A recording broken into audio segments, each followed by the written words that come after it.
What's up guys, it's James here, and in today's video I'm going to talk to you about how we were able to turn $60,000 into $125,000 in 90 days. Now that's a really cool strategy that we use with our recent Airbnb investing, so I want to share that with you. And before I do, I also want to let you know there is a link in the description down below to a very new free training that we've just put together that talks through all of our strategies for investing in short-term rentals. We're going to break down the 3 crucial components that you need in order to be successful investing in short-term rentals.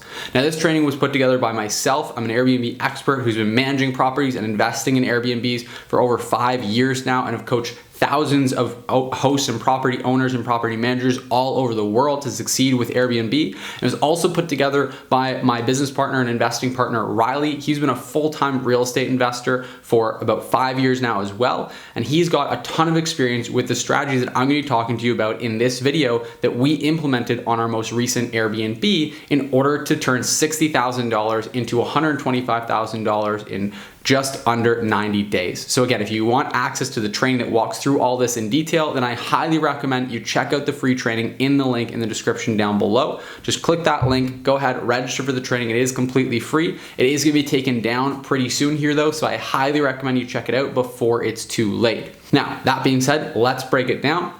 And this is a video where I'm going to talk to you about a successful implementation of something that that is called the BRRRR strategy that you may or may not have heard of. And I want to talk about specifically how using this BRRRR strategy has been really effective with us as Airbnb investors, as short-term rental investors. Combining the 2 strategies of BRRRRing and of short-term rental investing is just absolutely incredible. So I want to talk you through it. So if you're familiar with the channel, then you're familiar with short-term rental investing. You're familiar with everything short-term rental. In this video, we're going to focus more specifically on BRRRRs, and I'm going to talk to you as well at the end about how we combine the 2 strategies. If you want other videos specifically about investing in short-term rentals and how short-term rental investing works, there's tons of other resources on this channel, tons of other videos that'll be really great to watch as well. Now, this one is something called the BRRRR method that we used. Now, if you're not familiar, BRRRR is basically just a strategy where you're going to buy a property. You're going to then make sure that the property needs some renovations and specific types of renovations. So you don't want to just find a property that needs just any renovations, but specifically renovations that you know if you do them are going to drastically increase the value of the property. And so we're going to talk about why that's really important later on in the video here. You're going to buy that property and then you're going to rehab it. So you're going to buy, rehab. So already you're seeing where the BRRRR is coming from. BR, next R is rehab here. Rehabbing or renovating the property is where you're going to go in there and actually do that renovation work once you own the property. Now after that, you're going to, traditionally you would rent the property. So traditionally you would rent the property out and get a higher rent that you would then use to base your appraised value off of. But for short-term rental, you're going to skip that step because obviously we're not going to be renting it out to someone long-term. We're going to putting it up on short-term rental, and then we're going to refinance the property, and then lastly we're going to repeat the process. Now the refinance is really where this strategy all comes together, because right now all we've done is bought a property that needed renovation and we went and renovated it, and from what we know, it's increased the value of the property. Now, what's really cool about the way that mortgages work and the way that property value works with renovations is that you can actually pull out all of your money if you do this the right way. So what I mean by that is, let's keep the numbers really simple and let's look at a $100,000 property. So if we look at a $100,000 property and we look at a traditional 80-20 loan to value, meaning you have to put 20% of the purchase price down as your down payment, that means that you're putting in $20,000. Okay. Now let's say that you take that $20,000 and you put that into the property. So now the entire amount of money that you have in the property is $20,000.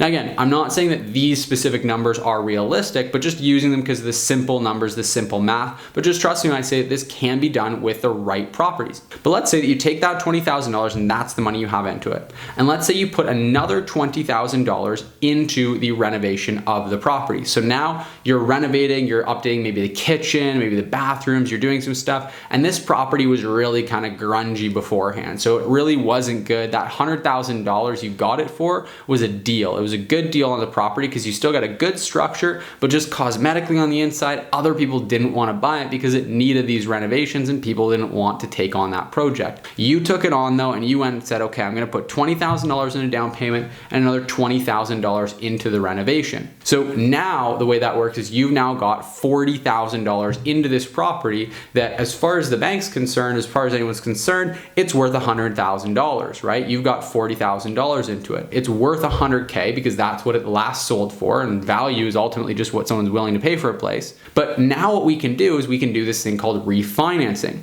And that's where you go to the bank and you say, hey, I've got this property that I've got a mortgage with you guys, and I've done some renovation work, and I think it's actually worth more than what I bought it for. So I'd like to have you guys send out an appraiser to the property, and I'd like you guys to have that appraiser tell you what the property's worth, and then I'd like to refinance. I'd like to get a new mortgage and have the loan that you guys giving me. Right now, you're giving me that $80,000 loan, right? Because it was a $100,000 property, you paid 20%, the bank loaned you the other $80,000, 80% of the value of the property. And you're saying, hey, I think the property's worth more. I would just like 80% of the new value of the property as a loan. Instead of 80% of what I bought it for, 80% of the new value is what I want. And so the bank says, okay, well, we'll do that. And you're gonna have to pay some penalties in order to refinance the property. So again, it's gonna be maybe $1,000, $2,000 in penalties that you'll pay to break that loan, break that mortgage, and get a new mortgage.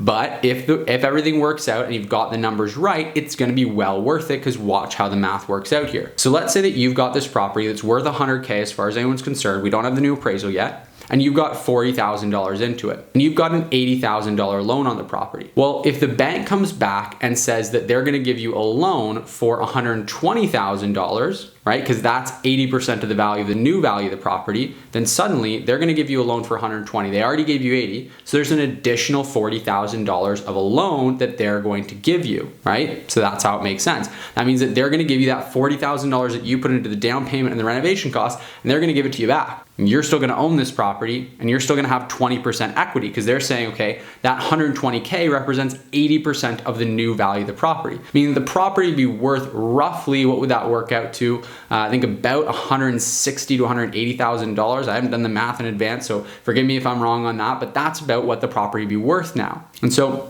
that means that you're gonna get all of your money back, and you're now gonna own this property. You're gonna be able to control it. You have, as far as the bank's concerned, 20% equity in it, meaning that you own 20% of it and they've loaned you the other 80%. And then you now don't have any money in it. You got your $40,000 back, and that's where the repeat comes in, is now you can take that $40,000 and go and buy another property with it. You can do the same thing over and over and over and over again. And that's how you can build your portfolio up really quickly and own properties basically for free. You know, you have to put the money in there in the interim between when you buy the property and when you get that refinance, when you get that new mortgage. But ultimately, you're buying these properties and you get to own them long-term without having any money sunk into the deal. That's where it gets really, really crazy powerful. And that's what Riley and I did, where we took a $60,000 investment that we put into, you know, the down payment and the renovation, and we turned that into $125,000 worth of additional value in the property. We took the, you know, that $60,000 worth of renovation, we added $125,000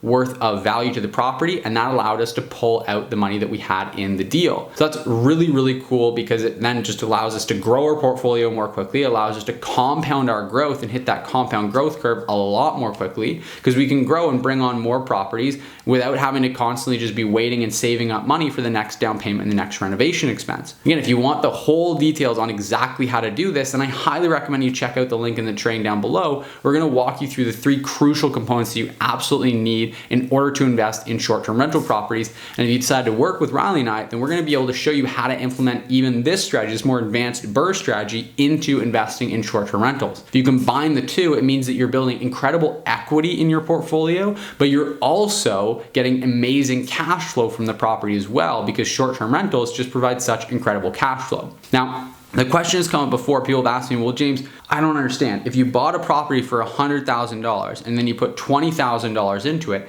isn't the property just worth $120,000? And the answer to that is a big resounding no. Because ultimately what you've done, if you got the right property and focused on the right renovations, then you did renovations that everyone else, all the other buyers out there, are interested in. Now, if you do that $20,000 goes to painting the whole house green, then it's probably gonna be worth less than $100,000. Probably gonna be worth less than you actually bought it for. So not every renovation is created equal. But if you do renovation work that everyone else, all the other potential buyers see value in, then that means that you're increasing the value of the property disproportionate to the amount of money that you spent. Now, if you just think about this in the simplest terms possible, imagine if you could buy a property pre-renovation for $100,000 that needed $20K worth of work, or you could buy that same property after renovation for $120K. Literally no one on earth would opt to buy the property at $100,000 and do the renovation work themselves because there'd be no value in doing that. The market rewards you for the value that you put in of actually facilitating and going through and doing that renovation work. So it's actually worth more. People are more willing to spend more money on a property that's already renovated that they don't have to do the work on. They don't have to go and take all the money, figure it all out, organize it all that stuff. So that's why the amount of value that you add to the property is disproportionate to the amount of money that you actually just put into the property.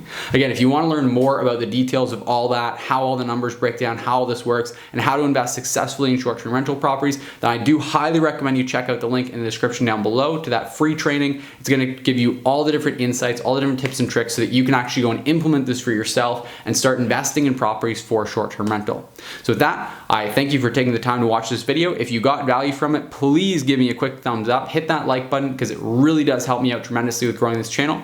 Hit the subscribe button if you haven't already to stay up to date with the 2 new videos we post every single week on this channel. And until next time, I'll see you in the next video.